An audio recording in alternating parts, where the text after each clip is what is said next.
Calling it out with Tim Black. The whole world's so sad.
Guess we'll go with that. All right, there it is. What's up, people? How y'all doing? How y'all doing? What is going on? What is going on, my people in the house? I'm up in here. I'm with you. I'm with you in body and spirit. What's going on? My name is Tim Black. Welcome to something new.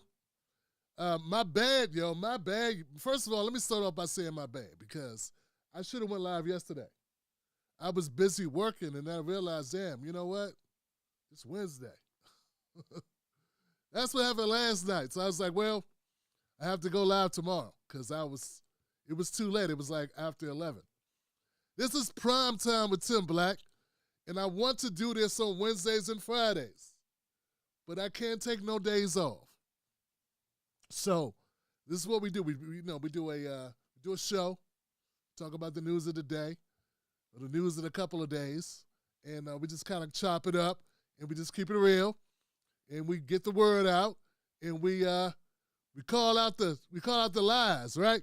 So we want to do that on Wednesdays and Fridays, man. I want to welcome everybody back to the show, and I want to shout out my people. What's up, people? What is cracking? What is going on? And it's not updating. I don't know why that's not updating. But what's up, New Paul? New Paul's in the house. Let's see if we got YouTube going up here. I see okay. There it is. What's up, people? What's up? What's up? What can I tell you, man? That's what's happening. So I got a couple story ideas I want to run through. This makes it easy for me to put out my content because this is how I produce my content. My mic is live. Yes, it's live.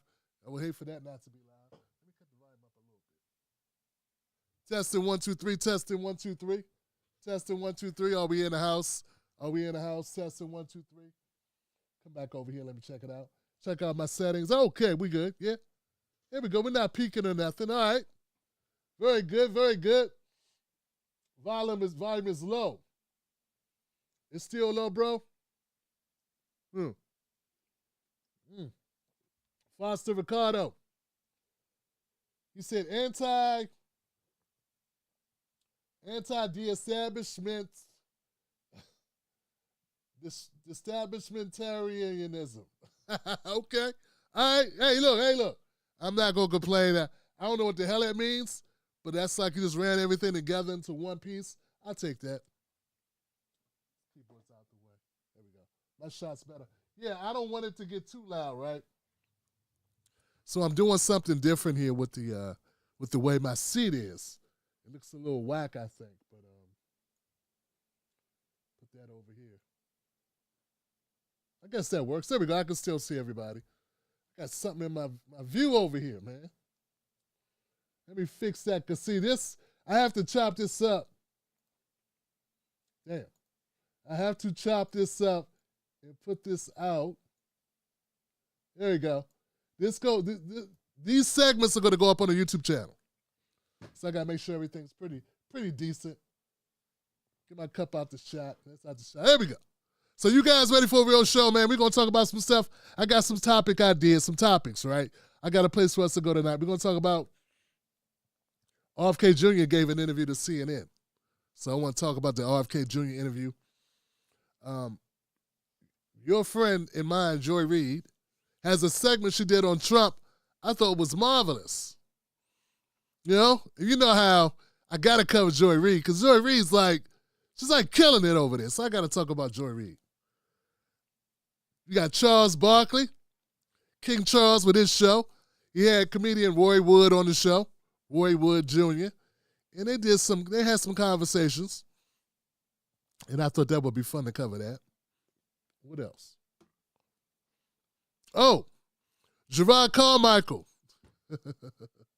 Comedian Jerrod Carmichael said some things about my friend Dave Chappelle, who's not my friend, but you know.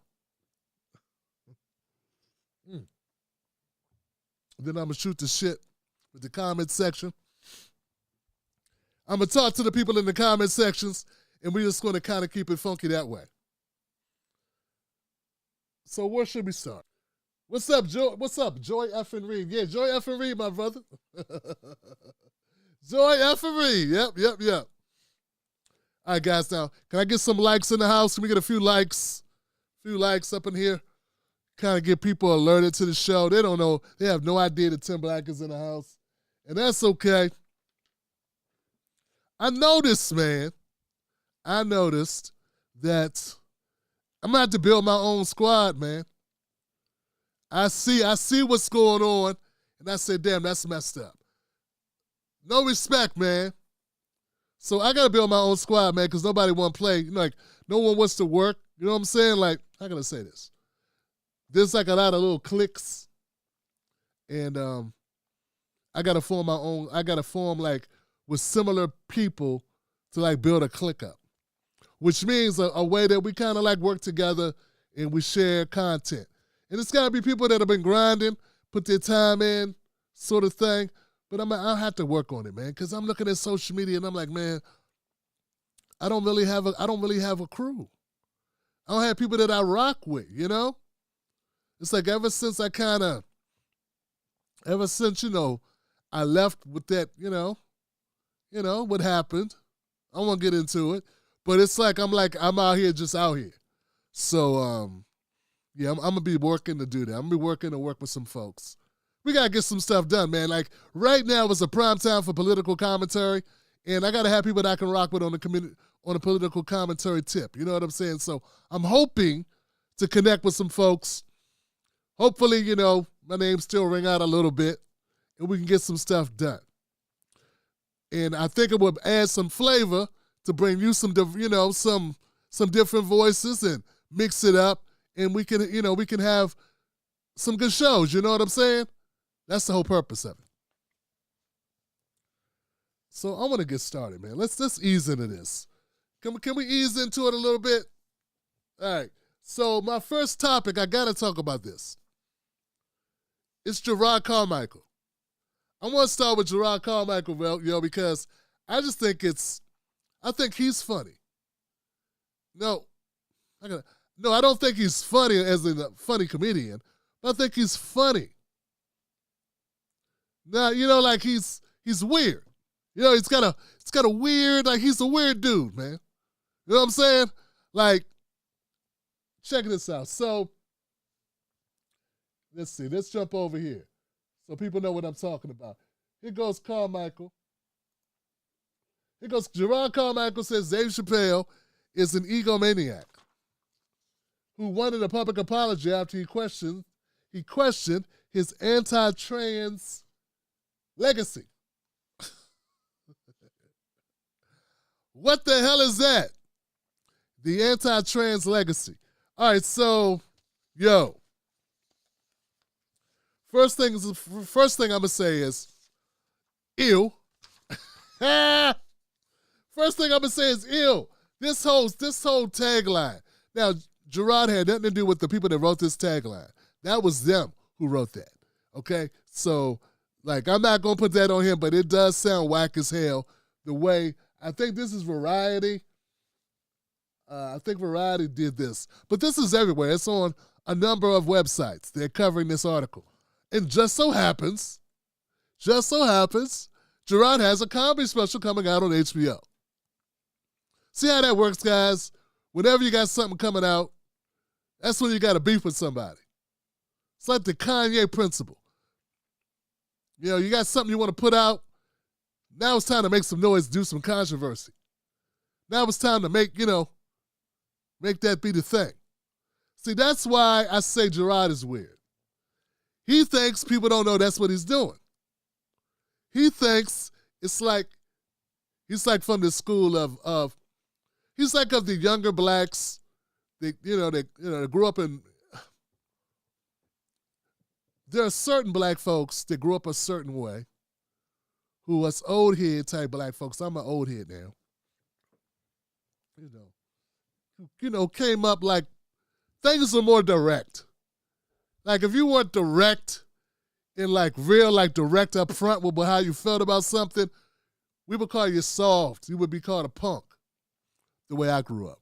But see, the way they do it now, or I should say there are some millennials who that's how they grew up. That's the way they do. Everything is passive aggressive, right? And it's like it's cool to be a nerd and like avoid conflict while creating conflict. So Jerrod is avoiding conflict but creating conflict. And it's for one reason only. That's to make people aware of his special. I saw his last special and I didn't think it was that special. He announced that he was gay as if you need to announce that. Just be gay, dude. Like, I don't understand it. If you're a gay guy, be gay. Hey, man. It's very popular to be gay in America, so go ahead and be gay. Why you gotta announce it on your special like, hey, everybody, guess what? I didn't do that when I was, I'm straight. I didn't go like, hey, guess what? Maybe I should. Maybe that'll make certain people that don't rock with Tim Black rock with me, because that's sort of like the flavor, like that's the way they like it. Like if you, because see, being black is being old school, like, minority. Like, you know what I'm saying? Like protected group. Like we're the protected group that people hate. You know what I'm saying? It's cool. We're played out.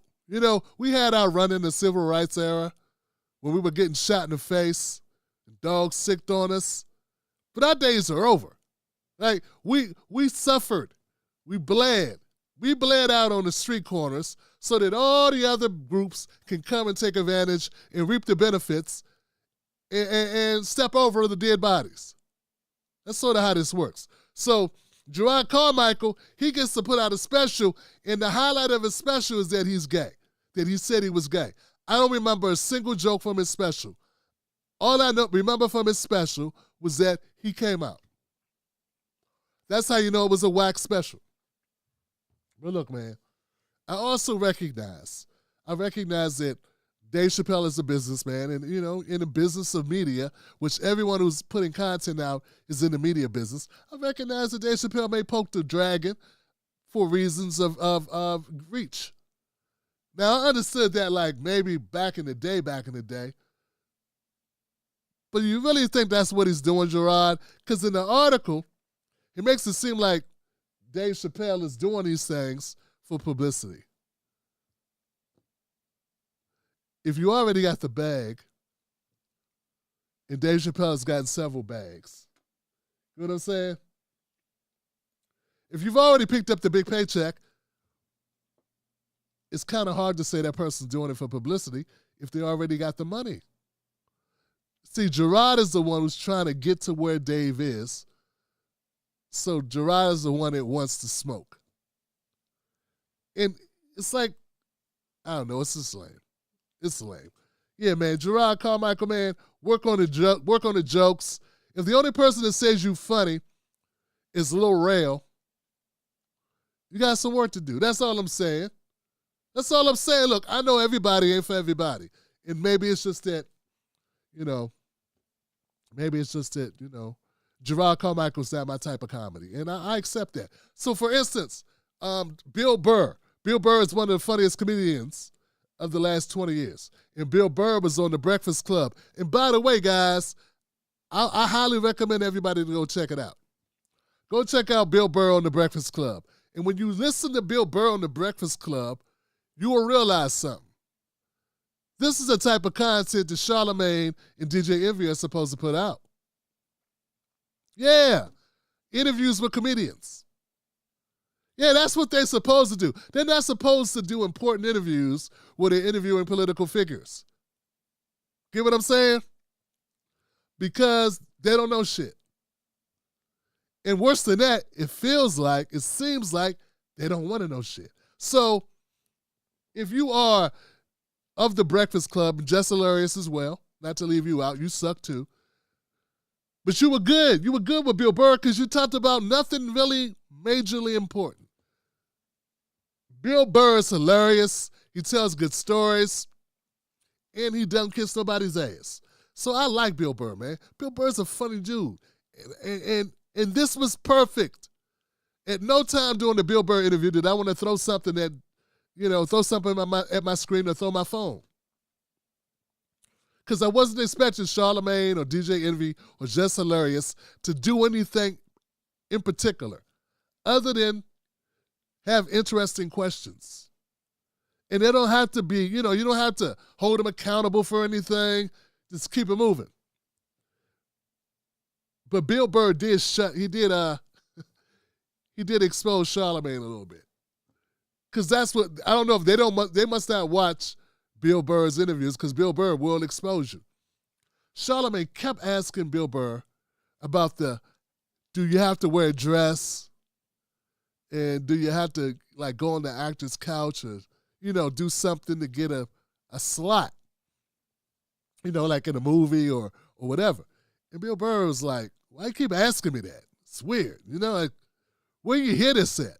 Why are you pushing that? And Charlamagne, was like, well, it's the thing. People keep saying it. Cat Williams said it, and this person said it, that person said it. He's like, nah, man, I haven't had that experience. He said, once upon a time, everybody was, a lot of comedians wore dresses in their comedy stuff, like comedy movies. And he named off a couple of people, you know what I'm saying? Tom Hanks, Robin Williams, Mrs. Doubtfire, Tootsie, what's the guy? Dustin Hoffman, he did Tootsie or whatever. It's so this was and none of them were considered to be compromising themselves to do it.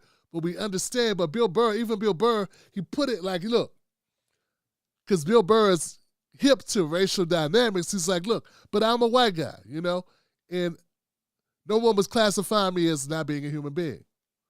So I understand the apprehension. So I really can't speak to what folks are saying on this as far as demasculating or emasculating you. But when it comes to getting a job, mostly people just get screwed over in Hollywood. Their money gets screwed over. And they get taken advantage of on the money side of the game. That's what happens. You come to them with ideas, they take your ideas and they rob you. And if you accuse them of robbing you, they then sue you for defamation. And if it's easier to prove that someone was defamed than to prove someone robs you. So they get away with it all the time. I've been robbed. Other people have been robbed. Not get the credit, not get the money, the proper payment for something that they've done in the business. Understand what I'm saying? So it was great what Bill Burr was putting down, guys. I'm trying to tell you, go check out the interview. It's an hour long. You won't be bored. And at no time when you feel like, Charlamagne didn't do his job, or Envy didn't do his job, or Jess Hilarious didn't do her job. But look, I don't mean any diss to Charlamagne and Envy or Hilarious on that. What I'm saying is, dog, when you interview somebody like Candace Owens, and I'm bringing it back up, you got to ask her why she been shitting on black people for the last 10 years. You can't act like that ain't been reality. You can't just go, but you want black families to have dads in them, right? Yeah. Woo, go ahead, girl. Like, that's groundbreaking content.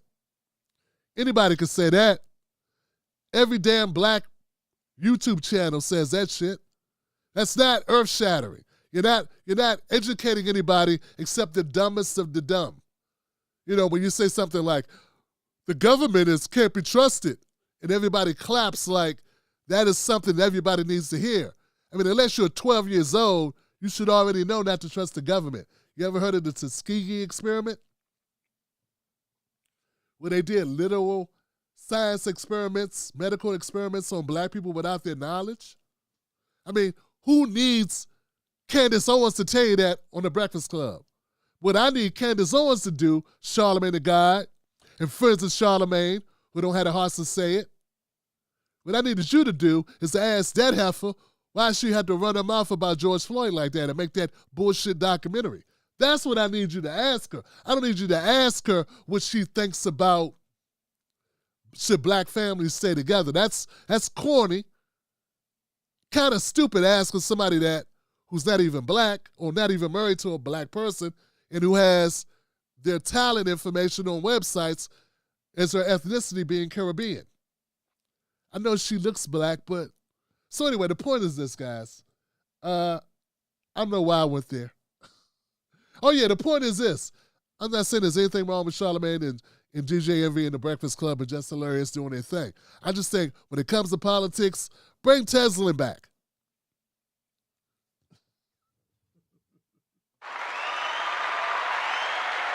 That's all.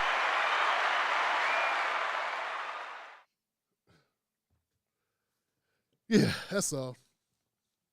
Oh, and one last thing about the Bill Burr interview on the Breakfast Club. Charlamagne asked him about comedians and beef. Because we've been hearing a lot about that, and everyone's been talking about comedians and beef, and that's been going on. So Bill Burr said something that I thought was great. He said, look, it's always been beef with comedians. Like, that's always happened. And white comedians beef with each other, too. It's not, and Charlamagne and DJ Envy like, what? I can't believe it. Yeah, like, there's also light-skinned or half white, half black on black crime. For instance, I was reading how Vin Diesel and The Rock hate each other. Like, they hate each other so much when they did Fast and Furious, they wouldn't even film at the same time. They disliked each other that much that they could not work together. They could not be at the same location. They had to use stand-in stunt doubles because they wouldn't film a scene together. But see, no one makes that a thing, right? No one talks about it. It's just what it is. What happens with black shit and with black beef is it gets more publicity.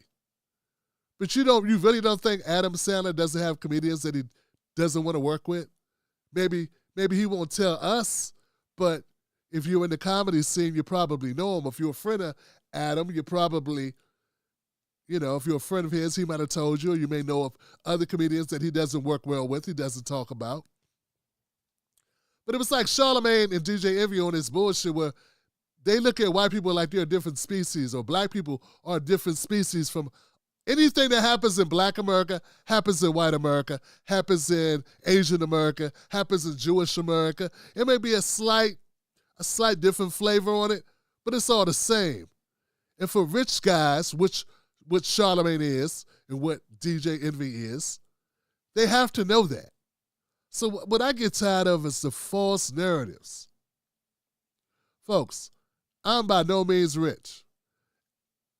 In a lot of ways, I'm barely making it. And that's because I choose to do this.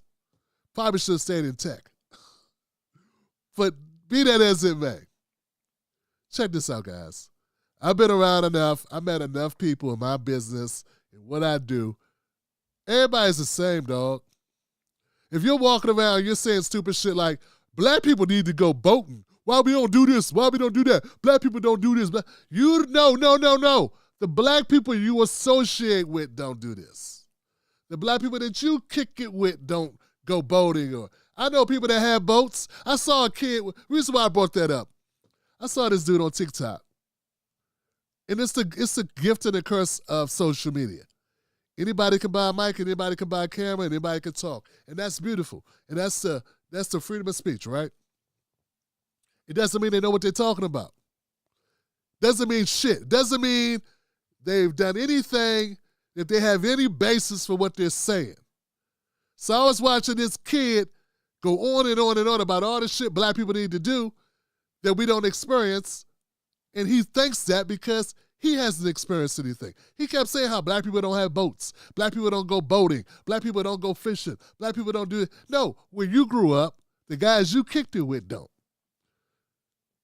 Where I grew up, the guys I kicked it with didn't. But when I moved out on my own and I got another set of friends, I met all types of black people that do all types of shit.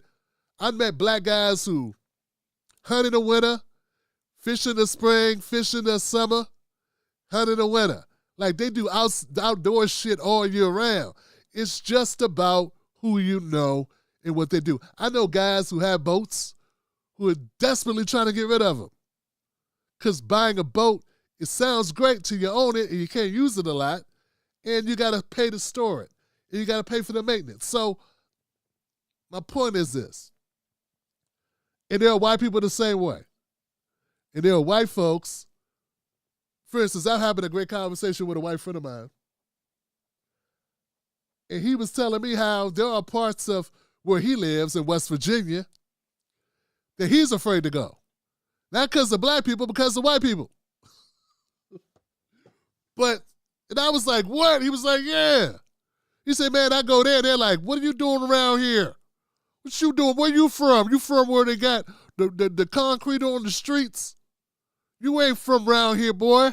Like, he's like nervous when he goes to certain parts of West Virginia because it's really backwater, like really rural, where they shoot you if you walk up on their property, like crazy people. You don't want to be there after dark. And that's a white guy, very white guy. So it's like we don't understand each other at all. And if you're only in your own bubble, you make a lot of assumptions about the rest of the world. That's all. Look, man, I didn't expect to go there tonight, but you could tell, I wanted to get that off my chest. So I did. That's not news, but it's just real talk, man. If you're living in a bubble and you don't understand that you are living in a bubble, you are living in a bubble. You're like, unless you have friends, diverse friends, and I hate to use that word diverse, but unless you have friends that are white, black, Latino, Asian, Hispanic, gay, straight, trans, young, old, rich, poor, middle class, working class, struggling, not struggling. Unless you've had the gamut of friends, the gamut of interactions, you should not be able to speak about that shit because you don't know that shit. That's all I'm saying. That's all I'm saying. It should not be ironic. If you don't play football, why are you talking about football? If you don't play basketball, you don't know basketball, why are you talking about basketball? But people can buy a mic and talk about things they don't have any experience with and say it with authority, but never experienced it. So what's bad about it is those people end up with an audience and they end up talking about stuff. And those people don't stop and think and say, how much does this person know about people?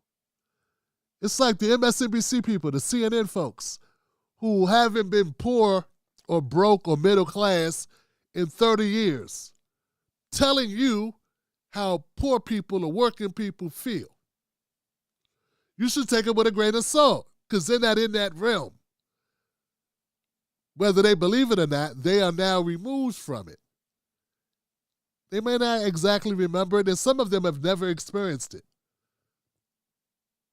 If you graduated from Harvard and your entire life was spent, if you grew up in Germany, but you black, but you grew up in Germany, and you don't really have the real black American experience, you shouldn't really be able to speak on it. But you do, and people co-sign it. If you grew up rich or very well off, it's no diss. You're lucky. You're fortunate. You are fortunate. Why can't you speak to your experiences? Why must you then talk about what working people and poor people need? See it as a problem. But what happens when people turn on their TV or turn on their phone, fuck a TV, when you turn on your TV or when you stream something, a lot of people don't consider the vessel of where the information is coming from. They listen to Sean Hannity, don't know anything about his background. They listen to Joy Reid and don't know anything about her background. They don't ask themselves those types of questions. And all I'm saying is, shut up, Jerrod Carmichael. All right.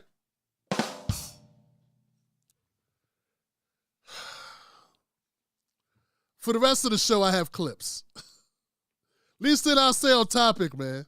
You feel me? I'll stay, I try to focus it. Check out Bill Burr on The Breakfast Club. Okay. Let's go to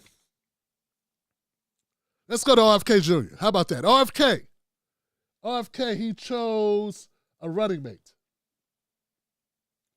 RFK chose a running mate. I know that's going to be funny. I don't know anything about her, but I'm very much not going to talk about that because I don't know anything about her.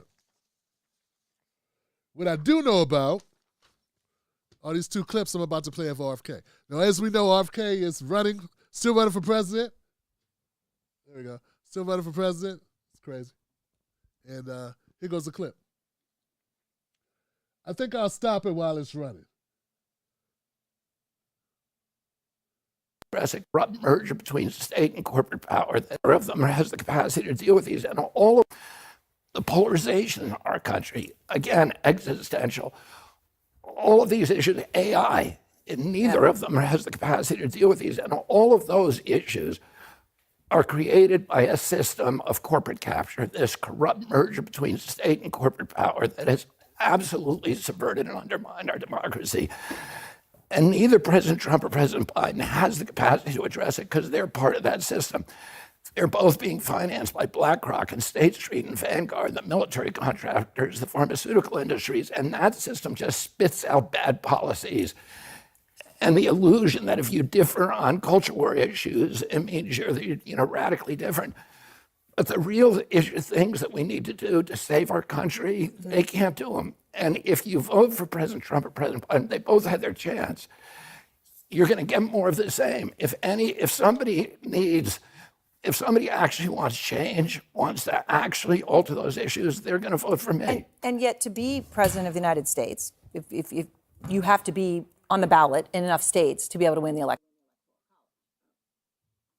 Okay, so let's go back here. So I like what he said here, man.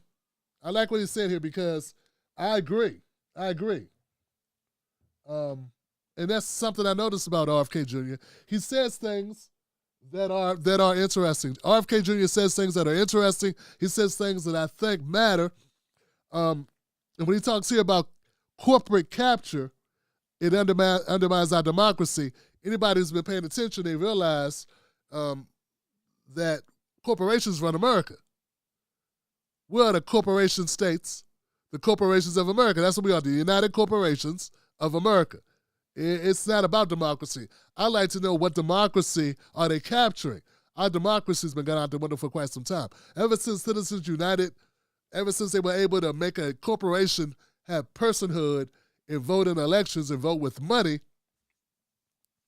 democracy's over. Because democracy will make you think that people run the government, that people are in charge and and are actually spearheading and deciding who our leaders are. And that ain't the case. So I got a problem with that part of it because you're kind of misleading with the democracy part. We have corporations and we have bombs.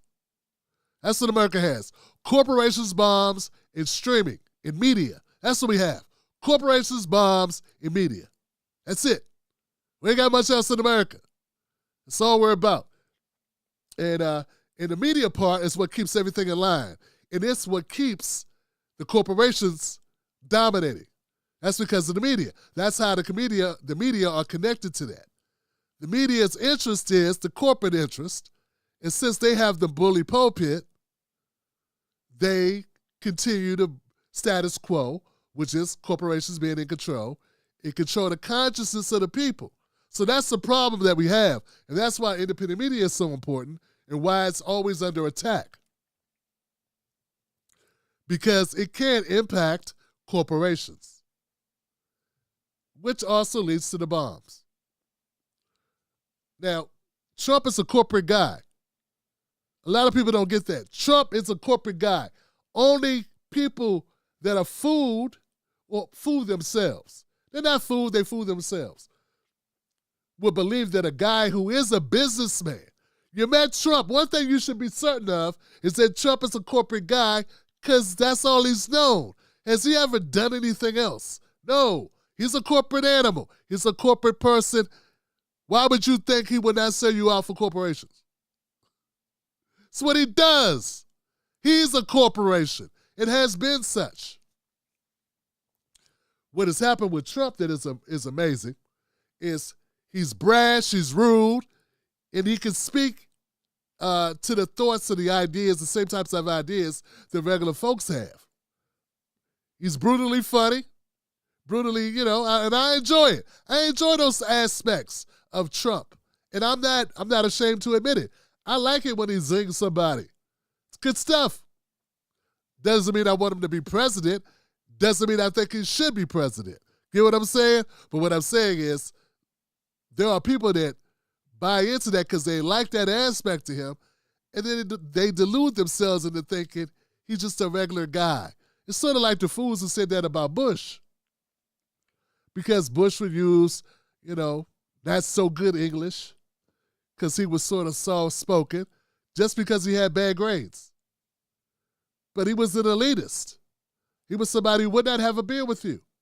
And I don't think Trump would have a beer with you either. When you see Trump at the golf courses with the gold toilets, he wasn't hanging out with your broke ass. He was hanging out with rich black celebrities or all white celebrities. But he wasn't hanging out with poor people. But people have deluded themselves because they look at him, they compare him to Obama. They compare him to Clinton. They say, I like him better. So then they lie to themselves because it makes them feel better. How can I prove it? How can I prove? Name a policy that Trump has put together that makes you believe this, Tim Black, that proves your premise that Trump is a corporate guy. Enterprise zones. They sound enterprising. But the only thing that was being built, they were built for enterprises. And who did they help? Enterprises. Workers are not enterprises. It helped you if you had a corporation, you had a place where you could get a tax deduction and get a good tax break. It did not mean you necessarily had to hire a bunch of local workers. You could turn it into a call center and hire whoever you wanted. There was no stipulations in the enterprise zone documentation in the legislation that meant you had to hire people locally. So enterprise zones were basically a good place to hide your money, to build your money. The only good part about it was there was a building that was in an enterprise zone that may have a deli nearby. But once again, there was no guarantee that the workers would have to come from the local zip code. So enterprise zones was bullshit, and people brought into it. I would go into Joe Biden on this issue, but if there's anybody watching this and actually believes that Joe Biden is not a corporatist, is not a corporation guy, a company guy, I don't know what to say to you. Like, this guy's totally sold out to corporations. It always has been. If it ain't the military-industrial complex, it's big pharmaceuticals. That's Joe Biden's bread and butter. Always has been. Why do you think he dumped all over Bernie when Bernie was talking about health care? You think it's because Joe Biden doesn't think that people need health care? You really think that Joe Biden doesn't realize that? He's not, he can't wrap his head around the fact that health care is a good thing to provide. And I'm not talking about the $35 insulin that Trump came up with. In fact, Trump put that policy together pre-Biden, okay? When Trump was president, that was his policy, the $35 insulin, okay? That's not a Joe Biden creation. Even though you heard lots of people say it, that's because lots of people don't look up shit, okay? That's all that is. It's still arguing over who came up with the fourth grade, the D-level, policy don't matter. I mean, I'm glad the seniors get their insulin cheaper, but everybody deserves that. Everybody who needs insulin deserves it at an affordable price. All people should have all medicines at an affordable price, not just certain medications, not just certain prescriptions. So we end up, fighting over the crumbs when we need the whole damn cake. So I agree with RFK here. He's on the money on this. But I will also add this. I don't know all of RFK Jr.'s donors either.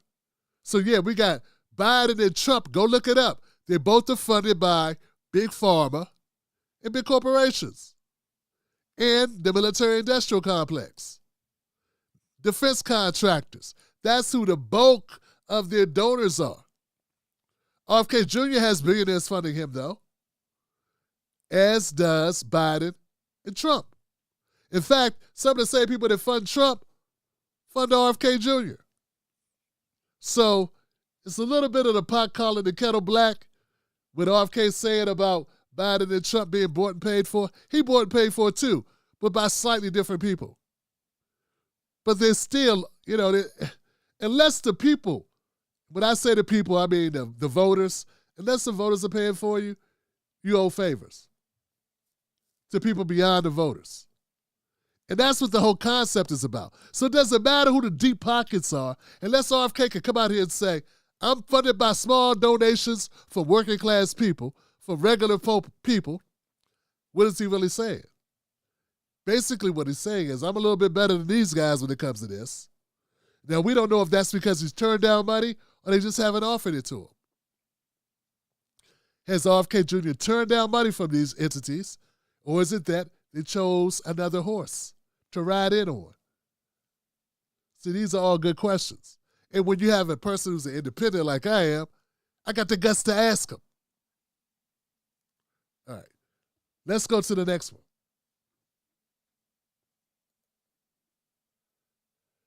RFK is still talking here. He's going to talk about populism versus nationalism. Wanted to hear. Populist movements can either be harnessed by demagogues for dark reasons and with using all the alchemies of demagoguery, or they can be captured by idealistic leaders and idealistic reasons. My father captured most of the white vote in Maryland, Delaware, and the eastern states just before his death in 1968. 4 years later, those same people voted for George Wallace. Why is that? They were populists. My father captured that energy with the powers of and the How cause would you of describe idealism. yourself? Are you a populist? Are you a nationalist? How would you describe yourself? I would describe myself as a populist, but my father was a populist for idealism, for America's greatest, our signature values, for democracy, for free speech, for constitution, for a democracy that's not run and captured by corporate interests, anti-war, and for the middle class, for the cops, for the firefighters, for working people in this country, about rebuilding our middle class, about making sure our kids are able to live the American dream. There's, the American dream when I was a kid said, if you worked hard, if you played by the rules, you could buy a house, you could finance it, you could take a summer vacation, you could raise a family, you could put something aside for retirement on one job.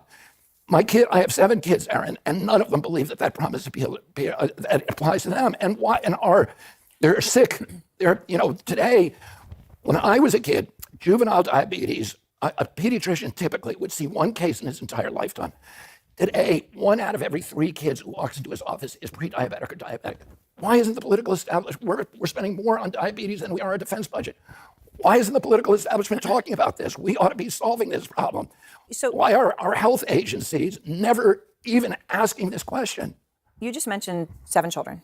Yeah. And I'm wondering, as we sit here and you're doing this interview, you're doing interviews, you're doing rallies, and you're running. The candidacy that you're running has cost you a lot personally.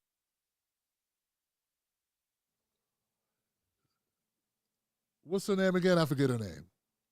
She's garbage, man. She's garbage. Look, he put up all these good topics, right? And what's Aaron? I'm sorry. And what does Aaron do? Switch the subject.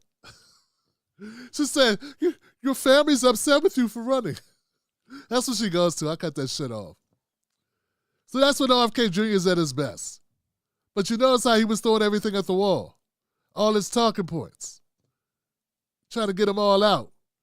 Because it's a big opportunity. He's on CNN. He's got the ear of the public. People actually watch CNN. I know it's crazy, but not everybody watches every podcast that he's been on. So it gives him an opportunity to get in front of a new audience. And and it's smart to get your talking points out there. I want Dr. Cornel West to get that opportunity. Let's talk about what he talked about, though. Let's talk about the nationalism versus populism. Nationalism is about prioritizing your country over all other things. It's about identity. It's about the interests of the country. It's sort of like Make America Great Again. Like there you go, bam. It's that idea, okay? Nationalists often emphasize their nation's culture, their values and interests, sometimes at the expense of international cooperation or globalism. So, once again, that's Trump all day, right? That's exactly how Trump sounds. A nationalist. It's like being on a team and always putting the team's needs ahead of the individuals and ahead of all other teams, okay? And that's what nationalism is. Now, you compare that to populism, and now what we're talking about is the opposite. It's focused on the worker. It's focused on the individual citizens' needs, rights, pursuits, happiness.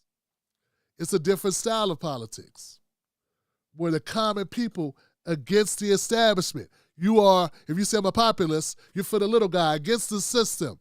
Think Bernie Sanders, right? Think, name a populist. MLK, populist.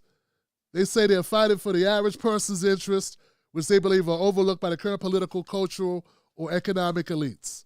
It's like someone saying, I'm with the underdogs against the big shots. There you go. That's it. I'm with the underdogs. I'm for the little guy. I'm for the small family. I'm for the students trying to get their head above water with the bills. I want to help small businesses get their dreams, live their dreams, pursue their goals. I want to help the single moms, the newlyweds, the couples trying to buy their first home.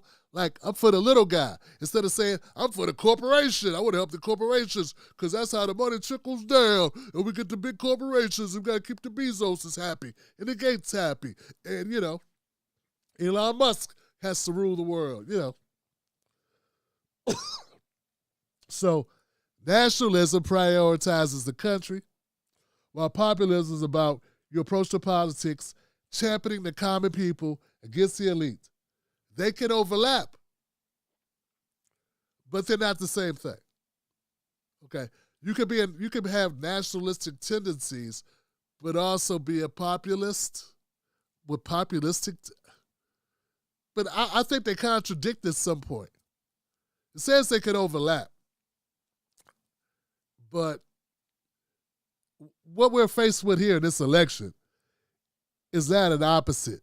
Like, Biden is very much a corporate guy, as I stated earlier, and he's not really talking about, he's not really talking about or doing about common people. He says he is. He says it, the words say it, but the deeds are not exactly in line with it. And then there's some deeds where Trump, like when he's talking about bringing jobs back and going against China, that's nationalist, but it also helps the workers, the American worker. So there can be elements that do seem populist with Trump's rhetoric.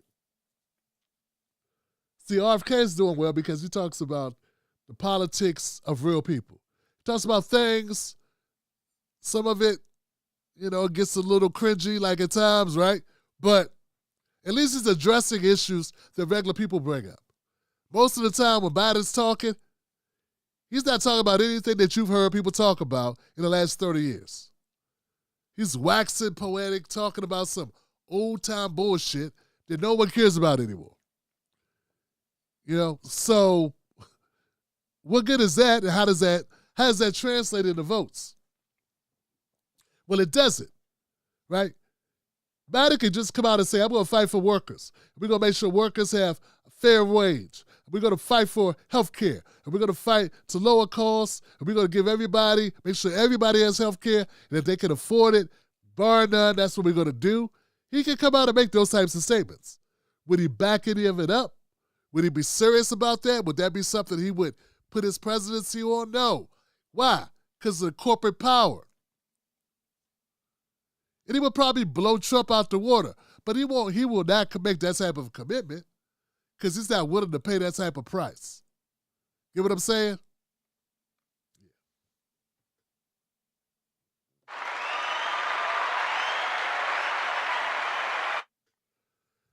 So that's part of my problem with Trump and part of my problem with Biden. It's like they're not, particularly Biden. At least Trump, you know what you're getting. But people have an idea of what a Democrat is supposed to be for the working class. And they're not. They're just not. I mean, perfect example. Remember the train wreck that took place, I think it was in Pennsylvania or was it Ohio? I want to say Ohio. Horrible train wreck. Before that train wreck occurred, the workers on those railroads were talking about they were understaffed and they wanted to go on strike.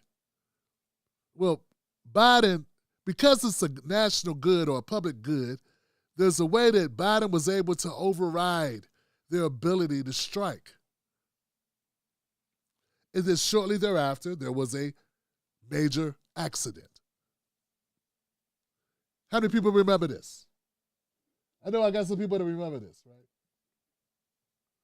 I forget the name of the place, but it was not that long. It was very recent. And that was a perfect example of Biden going against workers, going against the needs of the people. So the Democrats run on a fallacy that they give a shit about working class people. But then in the end, what do? They side with the corporations against the worker. And then he runs out for a photo op with the GM remember when GM was on strike, to pretend to be with the unions. Once upon a time, the Democrats were more union-based. They were more worker-based. Now they sort of morphed into a Republican Party. It's almost the same exact politics, right? East Palestine, Ohio, that's it. Thank you very much. Who's that? Damon Reeves. Get it, Damon? Thank you, Damon. I appreciate you, fam. So, but there are voters who still have in their mind this brand of Democrat that's down for workers. That shit don't exist anymore. They have been captured by corporate greed, just like the Republicans. But see, the Republicans, that's the main thing people don't get. The Republicans are what they already said they are.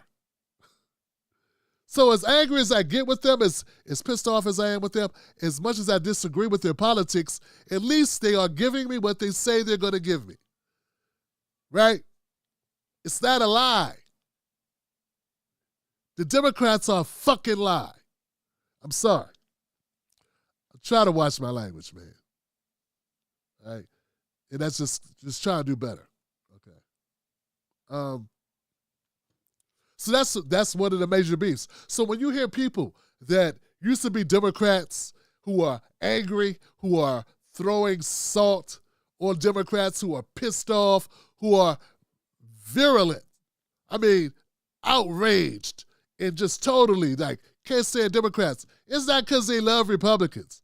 They have been dissed, dismissed, tricked, bamboozled by the Democratic Party. And that's what happens. When you feel betrayed, you lash out. Trump is more in tune with pop culture than Joe Biden, as I stated before. He's running as a nationalist with populist tendencies. And Joe Biden, I don't know what he's doing. He's just running. The thing with RFK Jr. is like, I really don't know what he stands for. Some things I feel he says just to get publicity, just to take a contrary type point of view. So, I don't know. And as for Dr. Cornel West, I just need Dr. Cornel West to have more output. I need him to have more opportunities to talk, to get out there, get the word out. And so I'm disappointed that I haven't been able to cover him as much recently. Just regards to my schedule, his schedule. But I will be following up on that. Dr. Jill Stein, same deal. I like to see her, but now I think about it, I haven't seen Dr. Jill Stein on any major platforms in all this election cycle. It is what it is, right?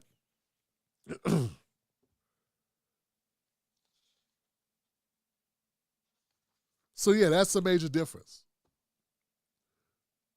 That's the major difference between Trump and Biden. And that's, so like I'm not endorsing that in any way am I endorsing RFK. He has some important points to open up this conversation. And I thought it'd be a good idea for us to look over it, to take a look at it, to listen to it, to digest it. And, start the conversation, man. Nothing wrong with having a conversation about it, right? It's cool. But a lot of the trickery, we got to get money out of politics, man. We have to get money out of politics. We just do. All right. Let's move on, people. RFK. Okay, here goes. Okay. The hell? Got the mic up too loud, my bad. Let's go to Joy Reid. Joy Reid's segment's hilarious. Okay, I got a Joy Reid segment where she talks about Donald Trump. Okay, so let's go to that. It's going to be hilarious. Yeah, let's go to that. Yeah. Let's go back to... Wanted to hear. Yeah. Joy Reid in the house. But we begin tonight with Donald Trump's ongoing normalization of racism and violence. 9 years after America's highest profile birther began his first presidential campaign by describing Mexican migrants as rapists and criminals, you can no longer be surprised at the pure venom Donald Trump is capable of spewing about people of color. Even though more often than not, he's referring to people who are fleeing poverty and violence and who are simply looking for the prospect of a better life through hard, often back-breaking work here in the United States. But compassion is not in the vocabulary of the man who paints himself as the second coming of Jesus while ignoring Jesus.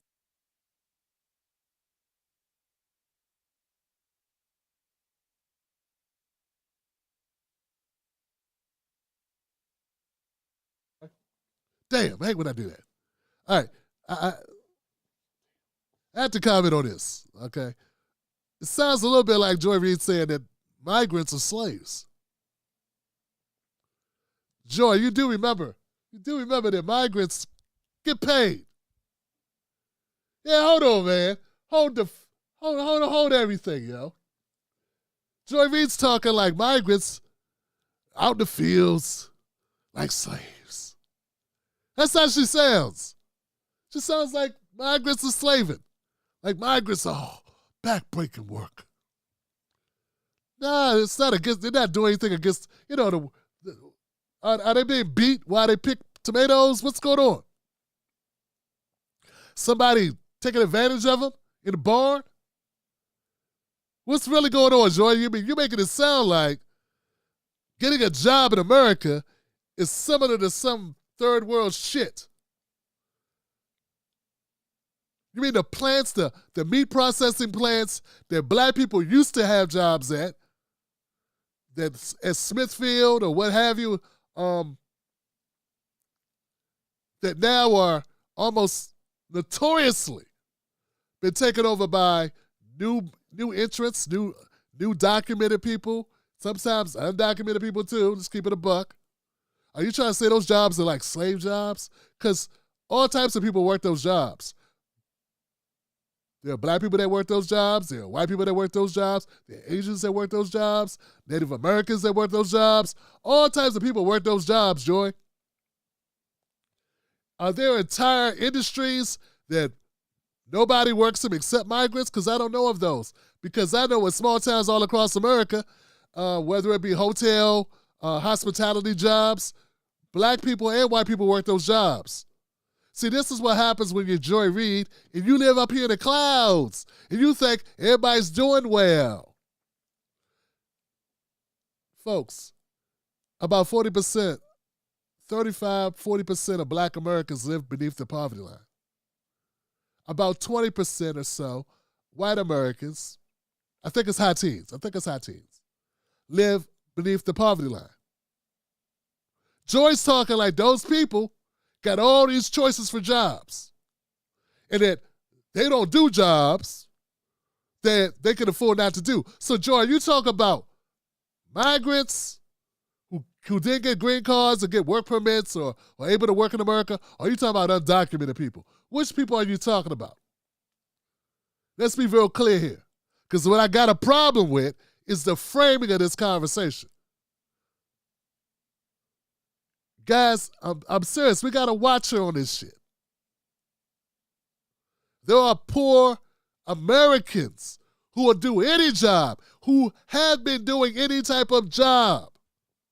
And if you want to say that these migrants are struggling so badly that they're doing these jobs that no one else would ever do, who the hell was doing them before they started doing them?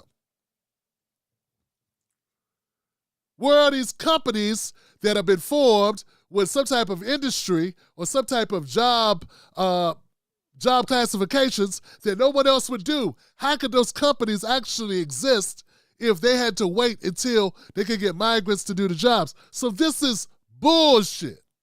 That's what I'm trying to tell you. Bullshit. And before you write me long, lengthy letters about how hard migrants have it, I'm trying to remind you, Americans got it bad too. Americans have it bad too. That's the disconnection between some people and the people I'm talking to. Okay? Some people just don't get it. They think black people and white people, poor white people and black people don't exist. They do exist. They exist. And then some of them work jobs that are grueling. Some of them work jobs where they stand on their feet 9, 10 hours a day. Some of them work jobs where they're bending over a lot. Some of them work jobs that make them tired. Okay?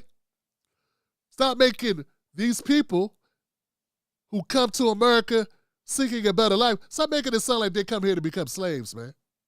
Stop making it sound like they are legally working jobs that are inhumane and against code, that are unsafe, that are tantamount or comparable to slave labor.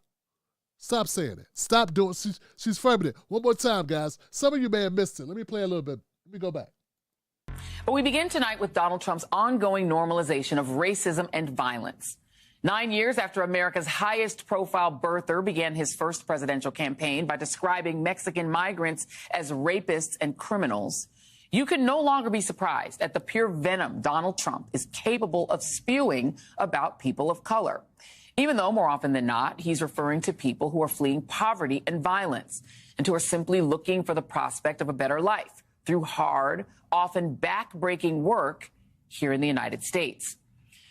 But compassion is not in the vocabulary of the man who paints himself as the second coming of Jesus, while ignoring Jesus' own exhortation to welcome the stranger and the immigrant. And in a pair of campaign appearances on Tuesday in Michigan and Wisconsin, Donald Trump made clear that he intends to continue his Hitler-style campaign of dehumanizing migrants of color as he runs for the presidency to keep himself out of prison, unleashing a flood of racial resentment and fake cultural outrage. In the city of Grand Rapids, flanked by local law enforcement officials who apparently don't mind standing next to a man who sicked his most violent followers on police in our nation's capital on January 6, 2021, Trump unleashed a torrent of malicious, racist bile. You know, it should be a law against being that full of shit. See, this is why people end up liking Trump, because they just like Joy and MSNBC. First of all, to say that, to compare Trump to Hitler is disrespectful as hell. For obvious reasons. But she does it several times in this, whatever you call this. Like, dog. Once again, I'm a Cornel West supporter, but I'm a caller out of bullshit. I got to call bullshit out. And you should be able to compare someone who hasn't, like, do you realize, like, you know what Hitler did? What? I don't even want to say it, right? But it's got to be something like totally unethical, just garbage. Like, only a vermin, a horrible individual, a person of low character would use that equation, would make that comparison over some fucking words, man. Like, come on, man. I can't say this. Oh, people of color. You said, you know, Donald Trump is a nationalist, right? And I get that, and that's off-putting as hell to a lot of people. But he ain't talking about, there are people of color in the country that he's not saying those things about. So what's the common denominator? And I get what you're saying, that he's saying negative things. I get that. But as people of color, I don't know. We'll keep going, guys. I just find her hard to get through. That's all. I'm sorry. She is really she's full of stuff. Repeating his violent, ominous language about a bloodbath to attack the Biden administration. It's a border bloodbath, and it's destroying our country. It's a very bad thing happening. We don't want them coming into our country with contagious diseases, and they haven't. The suburban housewives actually like Donald Trump. You know why? Because I'm the one that's going to keep them safe. If you don't want illegal alien criminals crawling through your windows and ransacking your drawers, we will stop the plunder, rape, slaughter, and destruction of our American suburbs, cities, and towns. A lot of things he said there were bad. A lot of what he said there was bad. Like, yeah, I get some of that, right? Some of the stuff he said right there, should have said that shit, right? Should not have said that, you know? They're bringing diseases. Like who? Who's bringing diseases? Right? Okay. Fear-mongering. Look, guys, hey, I'm not here to defend Trump. I'm just calling balls and strikes. Yes. Trump be using fear like a mofo. That's true. And he's not using, yeah. And he's doing it for a reason. Come on, he's doing, obviously, he's doing it for a reason. All right? I give you that. But to act as if it is, dog, they don't live here. They don't live here. If you don't live in America and someone's talking shit about you,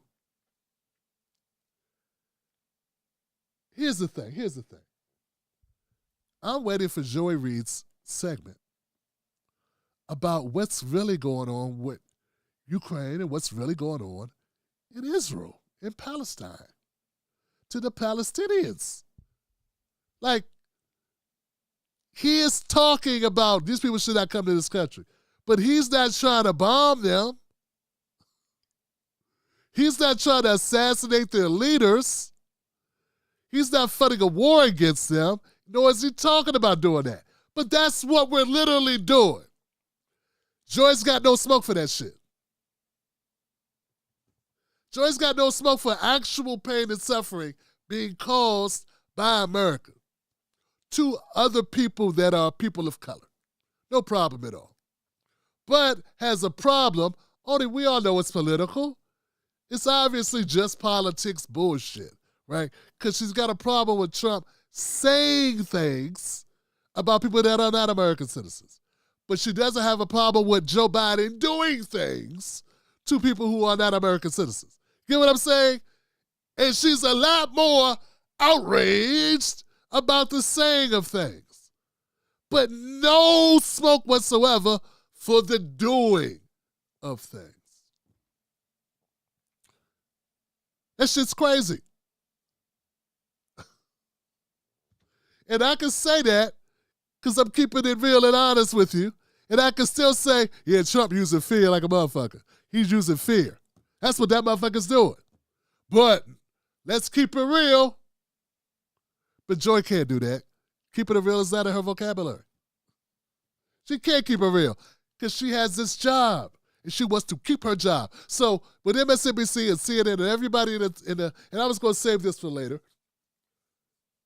No, I will save it for later. I'll save it for later. Let's keep going.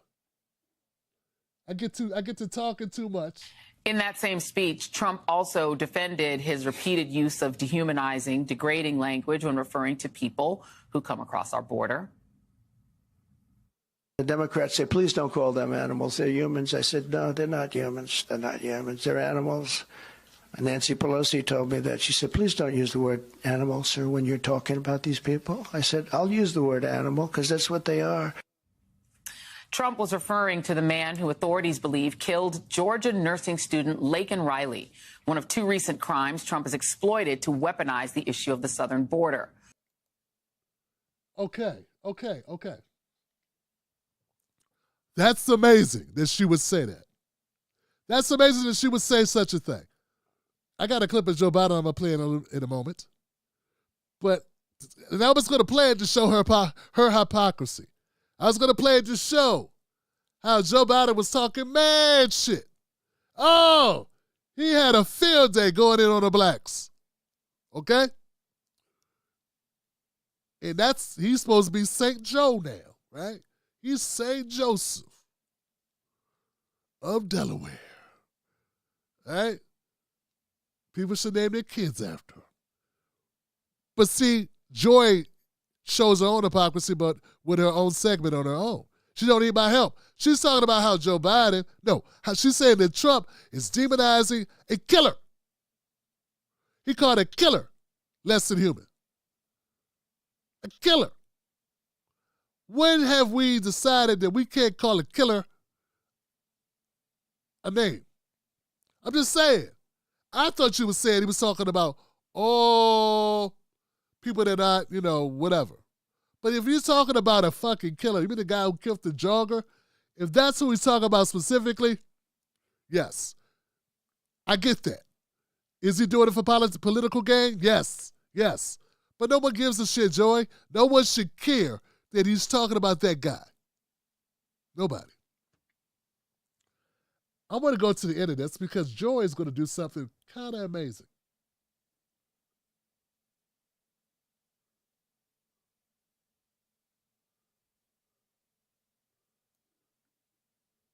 Check her out. Just a week ago, as the collapse of the Francis Scott Key Bridge in Baltimore exposed exactly the kind of people that Donald Trump believes are poisoning the blood of our country. The 6 men who lost their lives filling potholes on the bridge in the wee hours of the cold and the dark.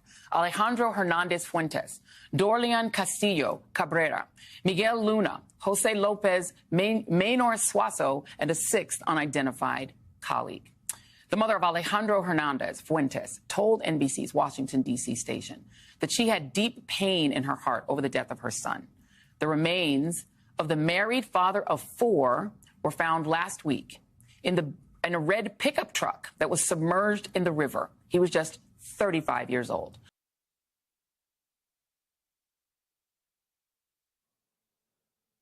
Okay. So here we go. Is that not politicizing? The bridge collapse here in Maryland, in Baltimore, Maryland.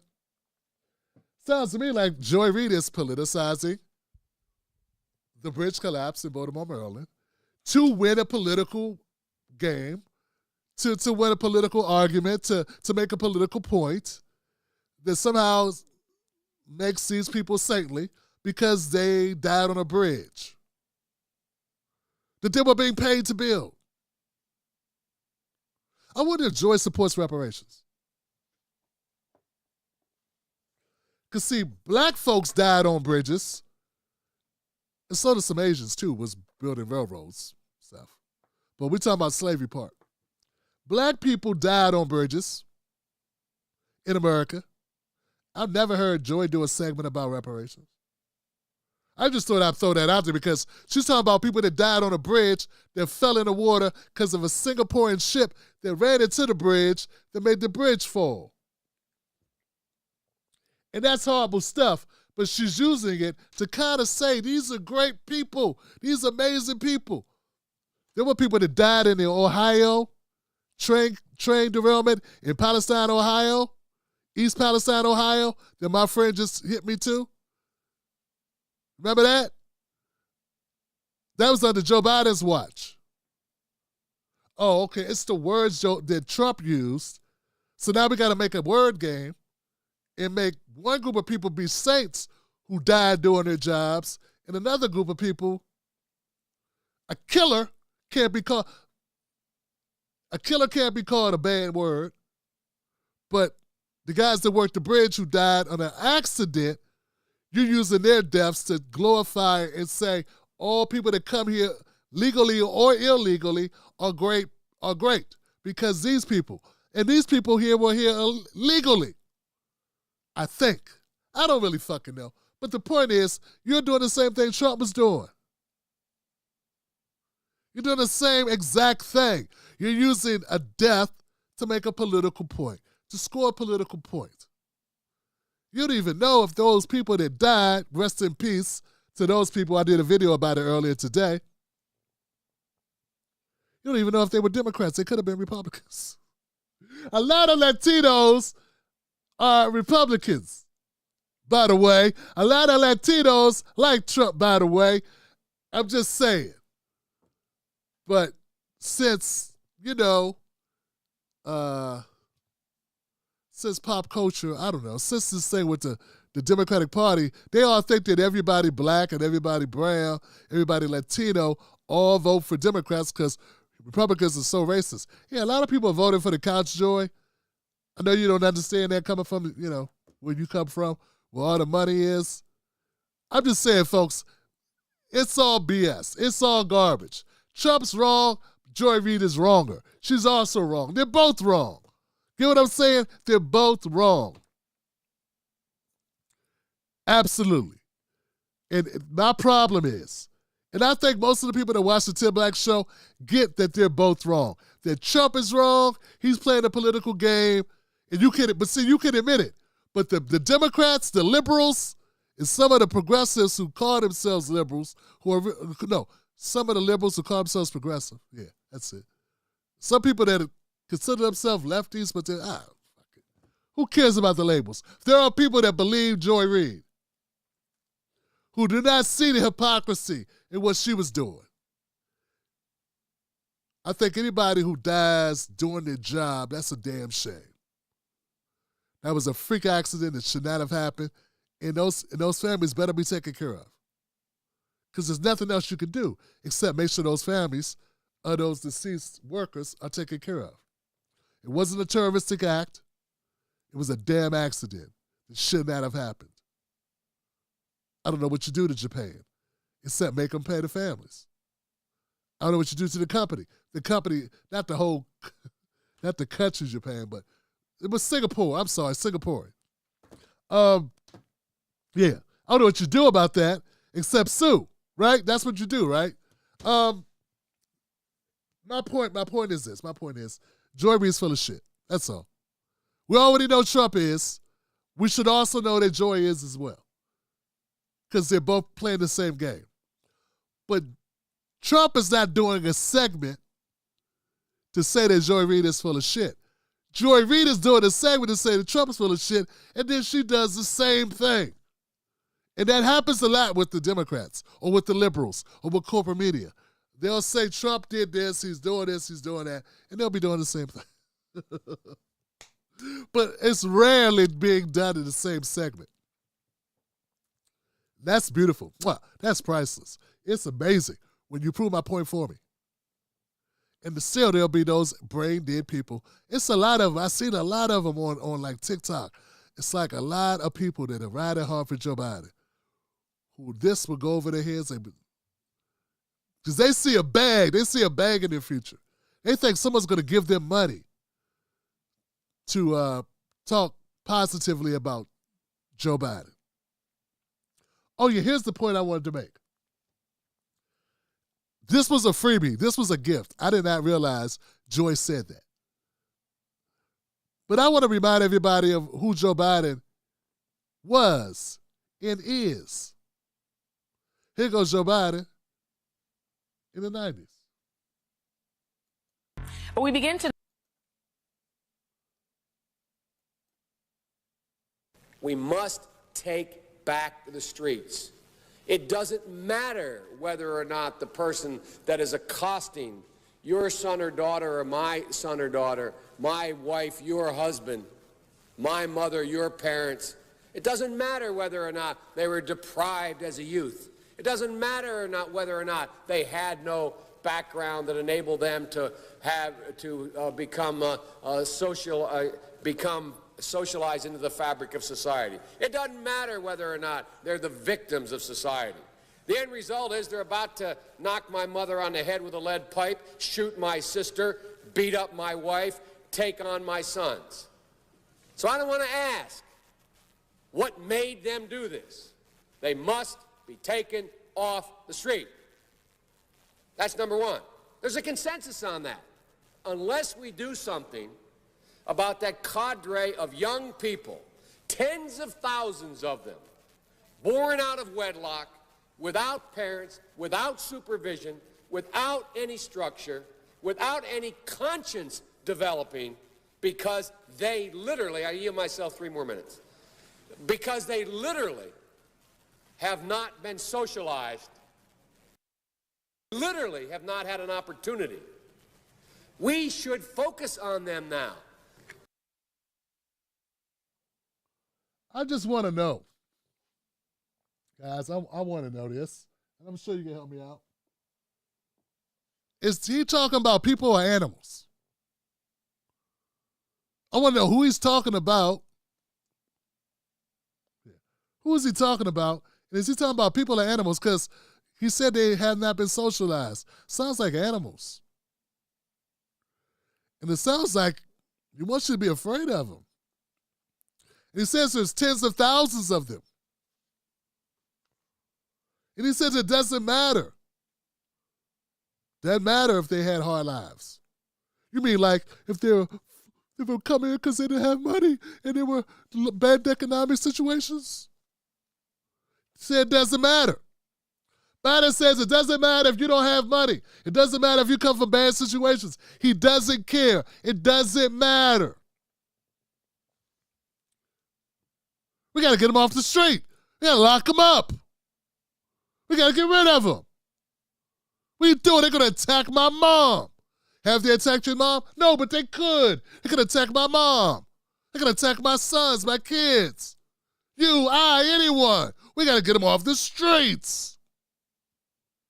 He didn't say go get the people that are breaking laws. He said they could do this. He didn't say they already did it. He said they could do it. I'm just trying to understand what's the major difference between what Biden's saying and what Trump's saying. And if you want to say one's appalling, one's disgusting, you got to say the other one is.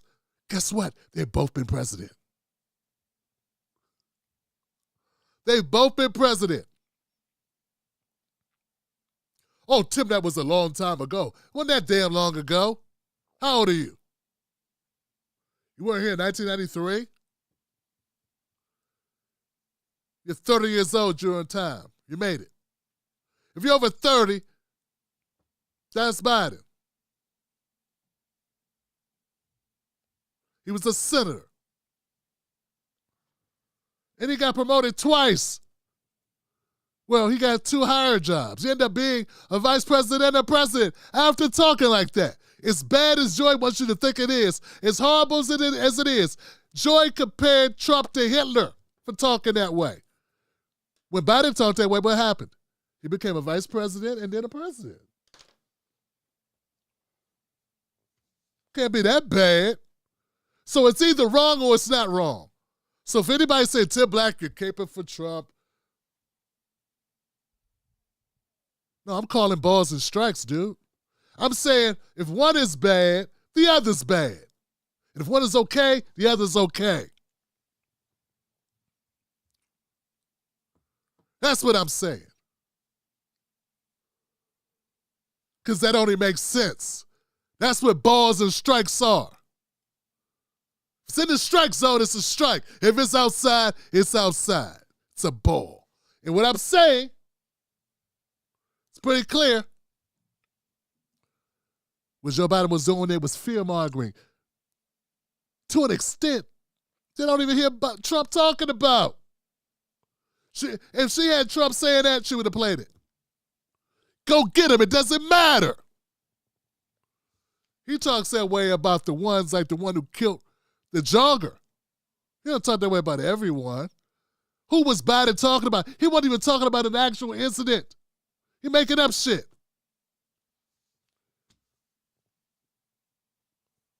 So I just thought it was funny. No, because he was talking about black people, so I guess it was okay. Have you ever heard a white politician talk that way about white people? Demonizing black people is something you can get away with. Well, we know. Well, no, nobody know what it is. You got to be a Democrat to do it. Because if Trump does it, racist. Biden does it, that's so long ago. Who cares, Tim? Who cares? Tim? I'm just pointing out the hypocrisy. I'm pointing out the hypocrisy. That's all I'm doing here. That's all we're doing. Balls and strikes, man. If you don't have the guts to keep it real, if you can't keep it 100, if you can't be honest, you shouldn't be talking. You should not be talking. Last but not least, I want to go to Charles Barkley. Chuck's in the house. Let's go to Chuck. Okay, let's go to Chuck.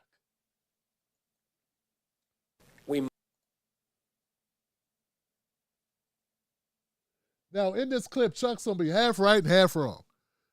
I call it dumb and stupid. No, stupid and smart. Or smart and right and dumb. Or he's going to say some things that are right and some things that are just dumb. But, it's Chuck, so hey. Fan, I'm just not. Because like I say, it's the president of the United States. It ain't. He's telling it like it is, so plain spoken.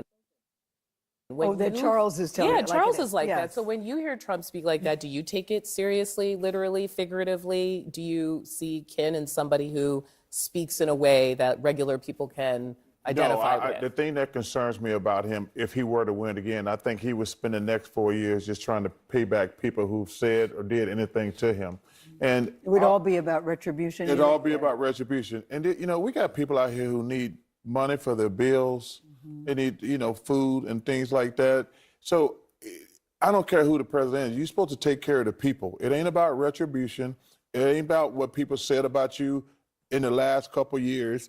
And that's one of the reasons I'm not a big Trump fan. I'm just not. Because like I say, it's the president of the United States. It ain't for no small little group of nutty people. It's everybody. I don't care, because, man, you're independent. And I don't have anything against Republicans. I don't have anything against Democrats. You also don't have any knowledge of what you're talking about. Check this out, guys. This is why I think it's funny. That's why I love that you guys come through and watch the show. Can I get some likes? Can we get some likes? I should have kept saying that. Forgot to say it. Okay, check this out, guys. It's funny that Charles brought up a hit list. It is funny that Chuck brought up hit list. I think it's amazing that he brought that up. Just so happens there were some politicians that had a hit list. One of those people is Hillary Clinton. Hillary Clinton had a hit list, guys. Not Trump, his friend Hillary.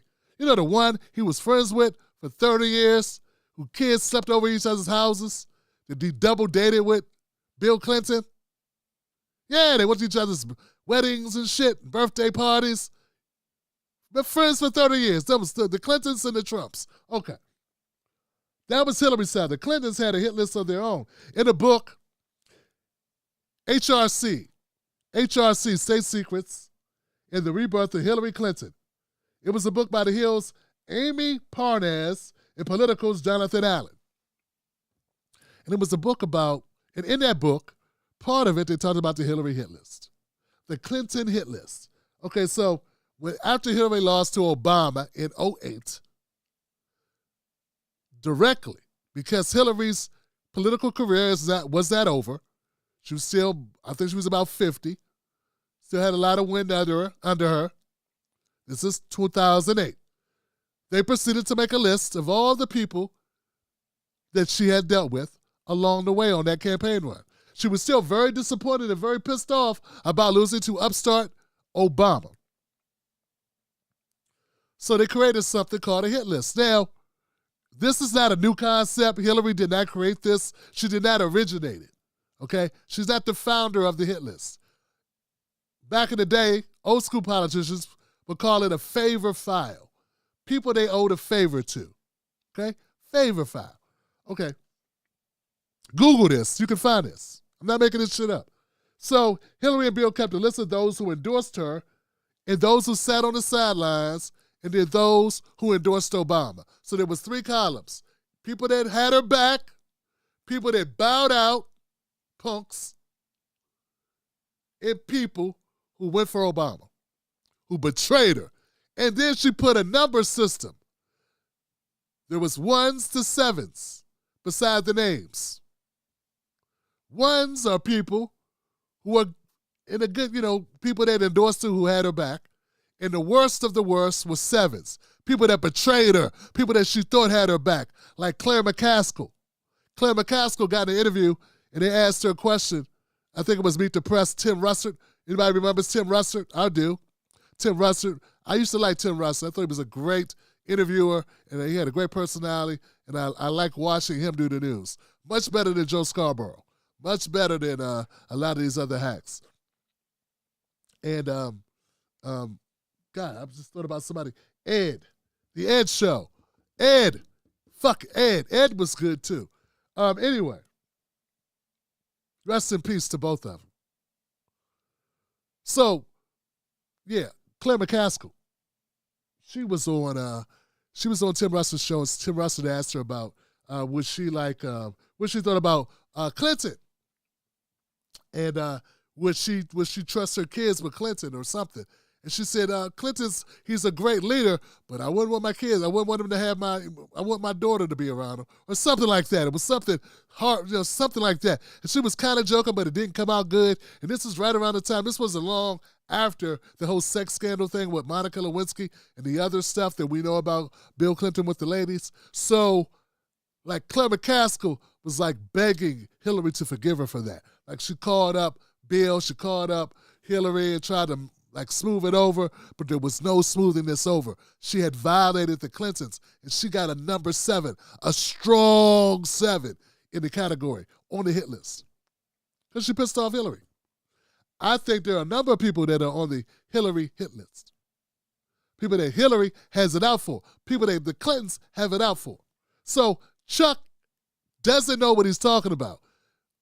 Trump is not a political animal. He may be petty. Don't get it twisted. I believe Trump is petty. And I believe he keeps a list in his head, or maybe he writes it down. They wrote this shit down, by the way. They had a spreadsheet. I don't know if Trump has gone to that extent. All of us keep a list. I have a list in my head of people that have screwed me over. They know who they are. And if I get an opportunity, if I had to choose between them, I would probably choose other people to work with because they screw me over. But Chuck makes it sound like that Trump would go out of his way based on no information. He doesn't have something to cite.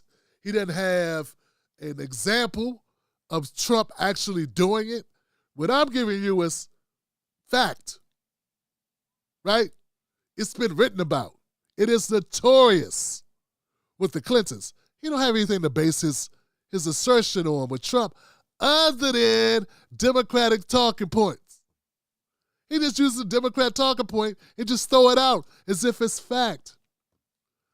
I'm not saying Trump couldn't possibly be petty, but is it really petty when you have a memory of people that screwed you over? It's not petty. Petty is something slight somebody does. You know? But if somebody really screws you over, that ain't being petty. That's being aware of who your friends are and who they aren't. Okay. So let's keep going. Charles keeps talking. It gets better. So this was dumb Chuck. Now let's go to smart Chuck. Well, that was down Chuck. Let's go to up Chuck. Or should it be the other way? Man, I'm just not. Because like I say, it's the president of the United States. It ain't. Yes, I have, actually. Like, can you imagine? Let me ask you this question. You ever seen the movie A Time to Kill? Yes, I have, actually. And when the John guy Grisham, says, yes. can you imagine if President Obama was acting like this dude been acting? But they'd be like, this dude cannot be president. Yeah. He's not even presidential. Mm-hmm. I mean, you're supposed, like, even George Bush Jr., even though I might not agree with his policy, but he Scout that there are a lot of people that feel he is presidential, that he is a good leader. Let's talk about Joe Biden, who raised a couple of eyebrows the other day when he said that if Trump wasn't in the race, he probably wouldn't be running. Did that surprise you that he said that? I didn't know what that comment was. He said, if Trump wasn't running, I'm not sure I'd be running. Is that supposed to make us feel better? We cannot let him win. You know what I'm saying? Like, large parts of the country have pretty much said they don't want this matchup again. Yeah. I don't know. Am I the only one who's heard that? Like, it does feel like I've heard that too. Nobody wants this rematch. Well, what you gonna do about it? What can we do about vote for someone else in a primary for one, right? Like, but yeah, I mean, I think Biden has always said that he. Listen to Roy Wood be an ass kisser. What are you going to do about it? What are you going to do about it? We got to do the right thing. Man, damn it, man. Damn it, brother. Why my black brothers got to do this? You sound like D.L. Hughley. Why you got to do this, man? Why you got to sell out? Come on, man. Jesus Christ, man. That's pathetic. He shows how lame he is. He's an ass kisser. Keep going. Got into the race because of Trump, and now he's trying to give people a reason why he's still in it, even though more and more people are asking, hey, shouldn't you have stepped aside? Maybe you could have let another generation come in. I respect. Go ahead. I respect President Biden. He's had an amazing life and amazing career, but I personally think he's too old to be president. That's just my personal opinion. Old in what way? Old. Based on what, though? No, because he can't ride a bike. No, dude. Listen to Roy Wood. I'm serious, man. I never paid attention to Roy Wood. I didn't know how horrible he was. So Roy has no problem going after Don Lemon. He did that at the speakers thing, whatever it was. The little soiree they had for the journalists or whatever. They do this every year or whatever. You know, it's the president thing. Everybody comes in. So he was trashing Don Lemon at this thing. And I was thinking, oh, that's good. Roy's got heart. But yeah, he's going after Don, but here he's kissing ass hard. Almost to the point where I'm like, you and Biden might want to get a room. Jesus Christ, man. But he's undangerous to the boring liberals. He's undangerous, he's unthreatening to the boring liberals. So he shows he wants to keep a job. That's what it is. Roy wants to keep a job, wants to be able to feed his family, and besides, Comedy Central gave a gig to Jon Stewart, so he's got to have somewhere to work. He's got to kiss ass. He's got to be invited back. So Chuck's gonna play the heavy. He's gonna play the softy. Say it. I don't want. That was one time. The bike Roy, fall was I one don't time. want an 85-year-old driving a car, let alone running the country. There's some bad 15-year-olds driving. I a know car. that, Like, but they're not going to be the president of the free world. but do you think you're some overlaying your people say- attitude as an athlete over No. the politics? No. Good I'm just question, saying, good athletes question. are like, there's a time. You know, that's horrible, man. That's really horrible, guys. Horrible. It's horrible when you gotta agree with Chuck. I gotta go with Chuck on this, man.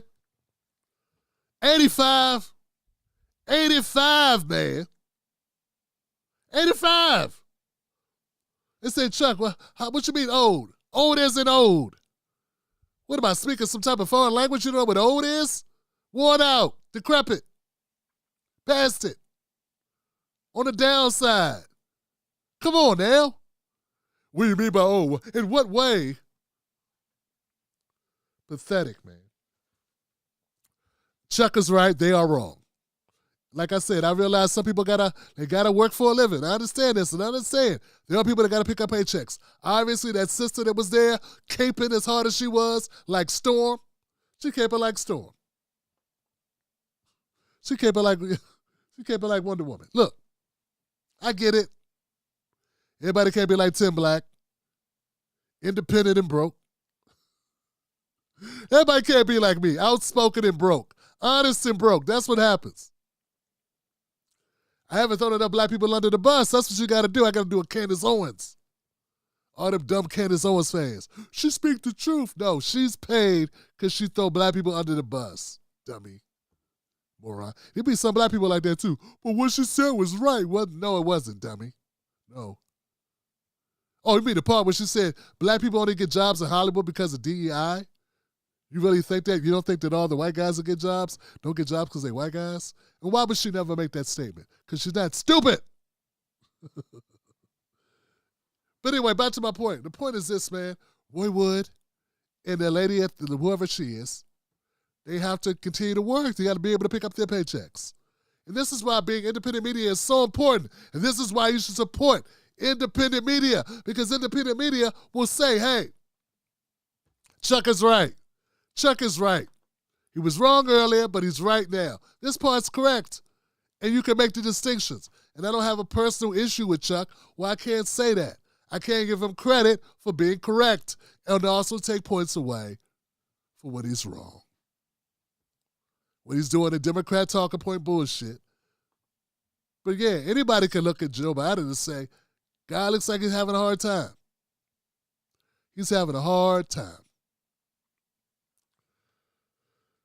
Brutally honest is my superpower, and I intend to use it. And Roy Wood's superpower is ass kissing. That's what it is. Him and D.L. Hughley have the same superpower, ass kissing. It's gotten them pretty far. Candace Owens' superpower? Cooning. Cooning and being toxic and being anti-black. Anti-black with no remorse. That is Candace Owens' superpower.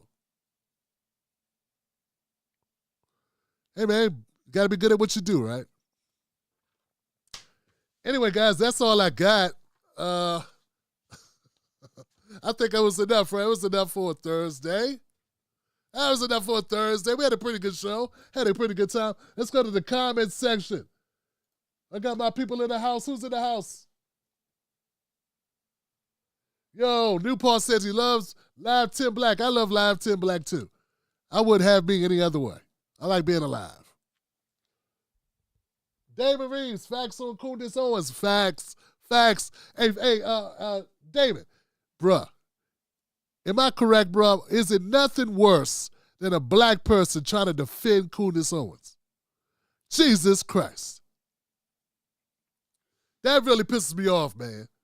But then I gotta just say, you know what? I say, you know what, dog? I can't let my blood pressure get up on this BS. I know what she is. I'm going to try to educate some people, but I can't save everybody. Some people just got to be ignorant. But it does get to you if you let it. You know what I'm saying? Because they'll be right there. But she said it was true. Yeah, the most basic of things. What did she really say that was important? Nothing. 10 years of talking.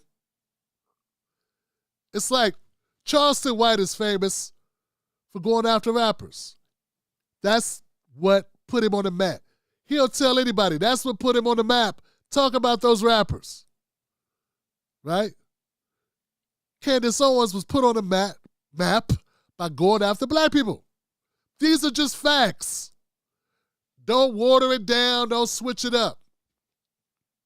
Right? It is what it is. Hillary Clinton called Donald Trump supporters deplorables. It is what it is. These are facts. We don't get to remake history.